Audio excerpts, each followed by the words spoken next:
everyone! I am Gwyneth Feb Gisera. My name is Danica Marie Macasa Bakilier. Ako, Serena De Peña. I am Angelica Dida Malaria. I am LJ Demo. Ako dahil si Christian Orsus Pitagara. And I'm May Ansi Gudarido. We are the interviewee. Be one of us!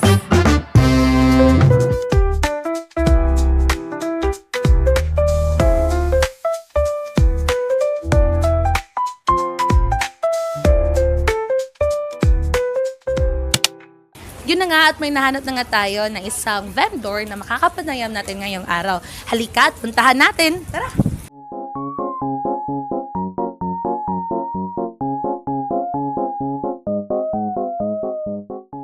May adlaw te. So ako dahil si Angelica Damalerio. O si Christian Pitagara. Pwede na ko mapangunta na sa iyong pangalan te? Ako si Mrs. Pitagara. Belinda Pitagara. Pila na po kakatuig na nga baligya te? Almost 2 years. 2 years. Dugay-dugay na Dugay-dugay na ay. dugay. So nami mga giandam nga mga panguntana nga mga simple ra pud siya nga panguntana te. Gusto lang po na mo mabalaan kung unsa imong opinion na ana. Para nimo isip usa ka na nagatinda, unsa mang mga butanga kaya o mga pamaagi nga mahimong makusganon o mahimong lig-on ang atoang komunidad diri Montevista.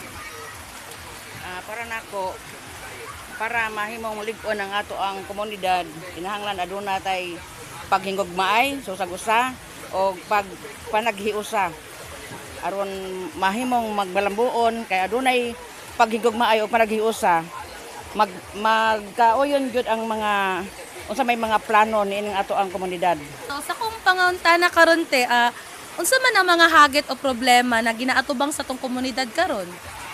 Ang mga hagit o problema kining usa ning ato ang kalisod sa ato ang panginabuhian.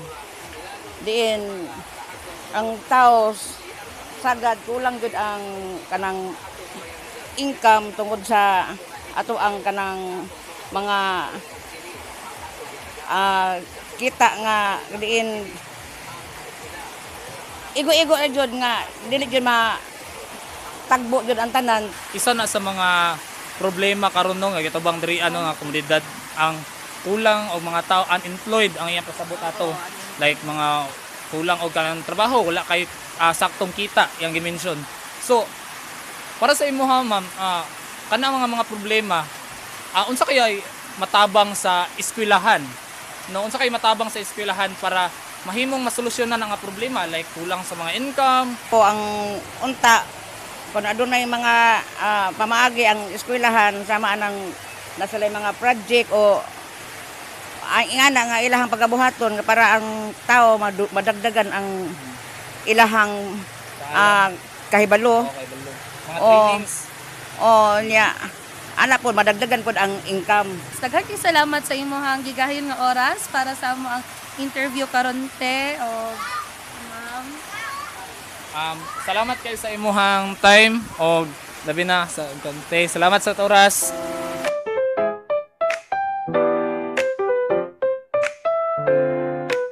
So ngayon, partner, nandito tayo sa simbahan ng Amazing Grace First Square Gospel Church kung saan ay makakapanayam natin ang dalawang individual na kabataan. So, At partner, ang dalawang kabataang ito, partner, ay ating tatanungin ng iilan lamang na mga katanungan tungkol sa mga nangyayari sa ating komunidad ngayon. So tara at ating puntahan.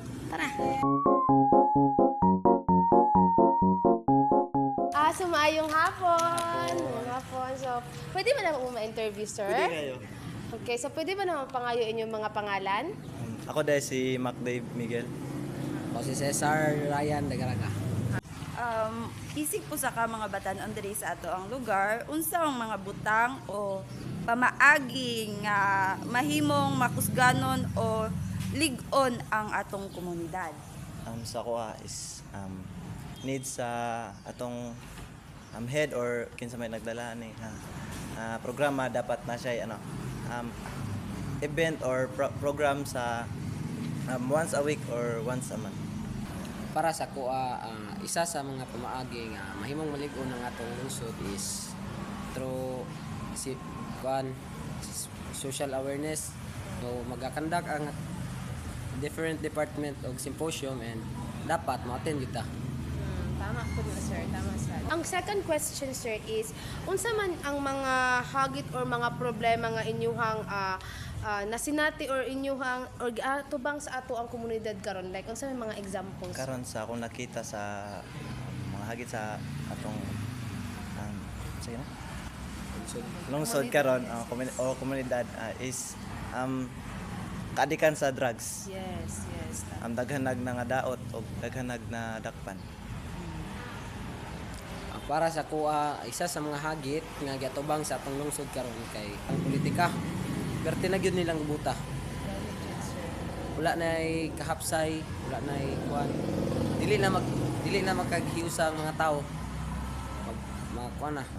So, kini pang last ni nato nga question. Sa imong pagtan-aw or paglantaw, unsa kaya'y matabang sa eskwelahan para masolusyonan ang mga problema na atong nahisgutan ron? Sa ko need na to nga magbuhat og sports program kay para ang mga katao, ang mga batanon is kanang dili sila malulong sa drugs nya ma-focus sila sa pagdula og mga sports. Para sa kuha, ang natabang sa eskwelahan sa problema nga pamulitika is through parehara sa answer ng first question, through symposium and ilang i-assess ang mga batanon, mga estudyante nga pilion og tarong kinsa ang dapat ilang ibutang sa posisyon nga magdala sa atong lungsod. Tama jud mo, sir. So, salamat kay sa inyong paggahin og oras, sir. So mao to ang among nalikom nga mga opinion gikan sa ato ang mga kabatan-unan. So ang ako ang nakuha jud partner no nga dapat jud ay isip usa ka mga leader, dapat na atay mga pambuhaton nga mga activity or mga programs para nila. So dili sila malulong-an ng mga dili maayong nga butang. So, daghang salamat sa amo ang mga kabatan-unan nga na-interview ganina nga daghan jud ming nakatunan. So, thank you.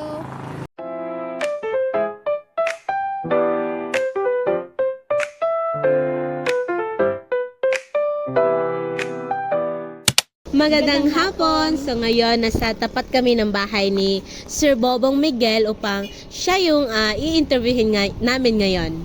So tara! Maying hapon, sir. Maying hapon sa inyo. Maying hapon.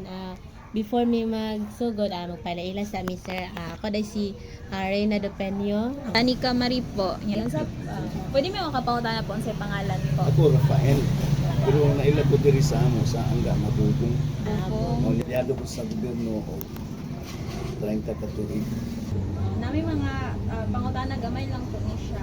Sige daw. Sa unang pangutana para nimo isip usa ka mudagan na konsihal unsang mga butang nga o pamaagi nga mahimong makusgan o lig-on ang komunidad para nimo po.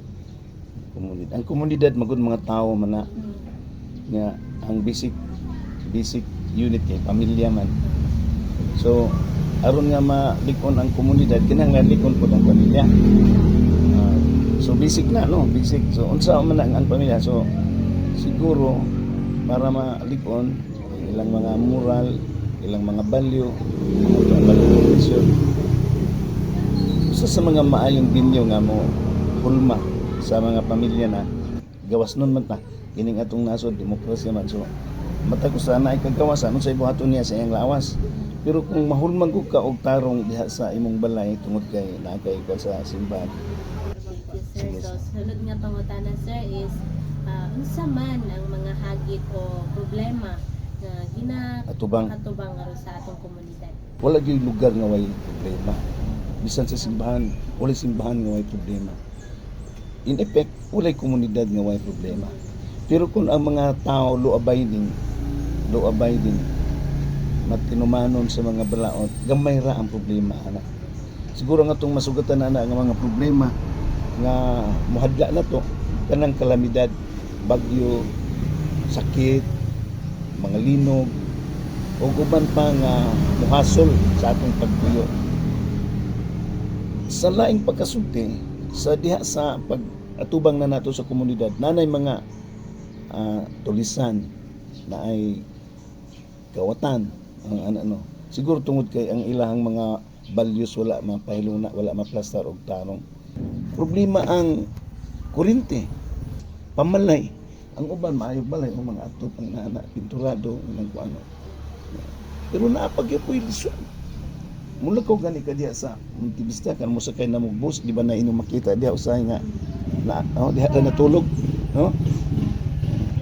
Last na namang pangutana po, sa imong pagtanaw or paglantaw, unsa kayo ay matabang sa eskwelahan para masolusyonan ang mga problema nga imong ipanghisgot po?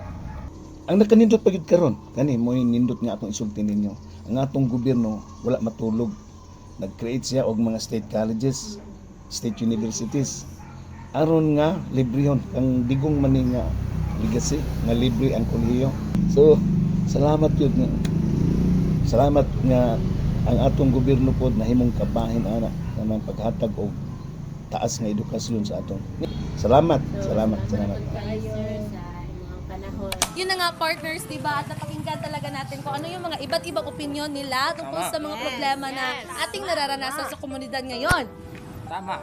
At doon partners sa kanilang mga sagot, no? Yung sabi nila sa komunidad, dapat yung mga eskwelahan raw ay mag-conduct ng mga program, mga trainings, seminars, para daw mas may maging kaalaman ang mga kabataan, hindi lang kabataan, kahit na ang mga may mga malalaki matatanda na, di ba? At talaga nang marami tayong natutunan sa ngayong araw, di ba mga partners? Yes! I'm so grateful for that. So dito na nga nagtatapos ang ating pag-i-interview sa araw na ito. We are the interviewee and be one of us!